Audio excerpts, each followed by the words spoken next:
एक बार की बात है, भगवान श्री कृष्ण द्वारका नगरी में अपनी रानी सत्यभामा के साथ सिंहासन पर विराजमान थे। उनके पास में ही गरुड़ और सुदर्शन चक्र भी बैठे हुए थे।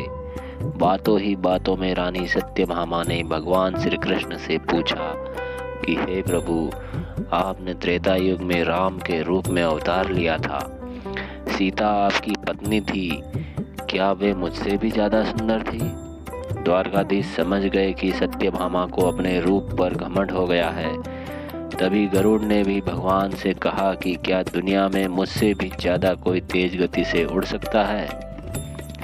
इधर सुदर्शन चक्र से भी रहा नहीं गया और वे भी कह उठे कि भगवान, मैंने बड़े बड़े युद्धों में आपको विजय दिलवाई है, क्या संसार में मुझसे ज़्यादा भी कोई शक्तिशाली है?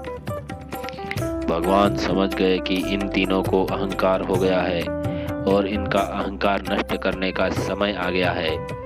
ऐसा सोचकर उन्होंने गरुड़ से कहा कि हे गरुड़, तुम हनुमान के पास जाओ और कहना कि भगवान राम माता सीता के साथ उनकी प्रतीक्षा कर रहे हैं।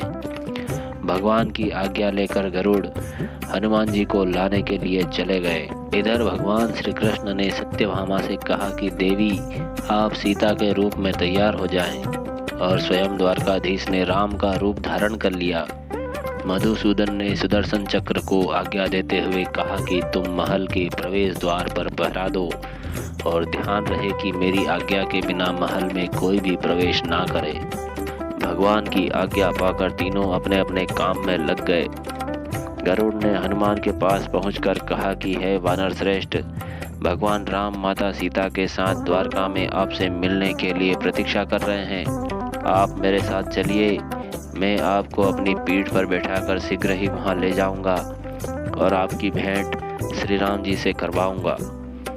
हनुमान ने विनयपूर्वक गरुड़ से कहा कि आप चलिए, मैं आता हूँ। गरुड़ ने सोचा कि पता नहीं ये बूढ़ा वानर कब पहुंचेगा। यह सोचकर गरुड़ शीघ्रता से द्वारका की ओर उड़ चले। पर यह क्या, महल में पहुंचकर गरुड़ देखते हैं कि हनुमान तो उनसे पहले ही महल में प्रभु के सामने बैठे हैं। गरुड़ का सिर लज्जा से झुक गया।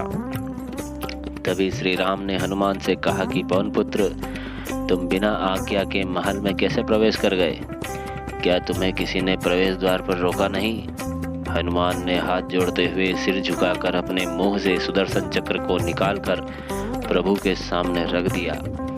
हनुमान ने कहा कि प्रभु, आपसे मिलने में मुझे इस चक्र ने रोका था, इसलिए इसे मुंह में रखकर मैं आपसे मिलने आ गया, मुझे क्षमा कीजिए।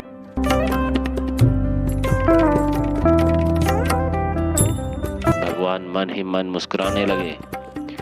हनुमान ने हाथ जोड़ते हुए श्री राम से प्रश्न किया कि हे प्रभु, आज आपने माता सीता के स्थान पर किस दासी को इतना सम्मान दे दिया है? वह आपके साथ सिंहासन पर विराजमान है। अब रानी सत्यभामा का अहंकार भंग होने की बारी आई थी। उन्हें सुंदरता का अहंकार था जो पल भर में चूर हो गया।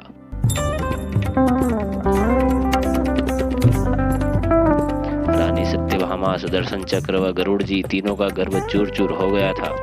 वे भगवान की लीला समझ रहे थे। तीनों की आंखों से आंसू बहने लगे और वे भगवान के चरणों में झुक गए। तो इस प्रकार से भगवान ने अपने भक्तों के अहंकार को अपने भक्त के द्वारा ही दूर किया।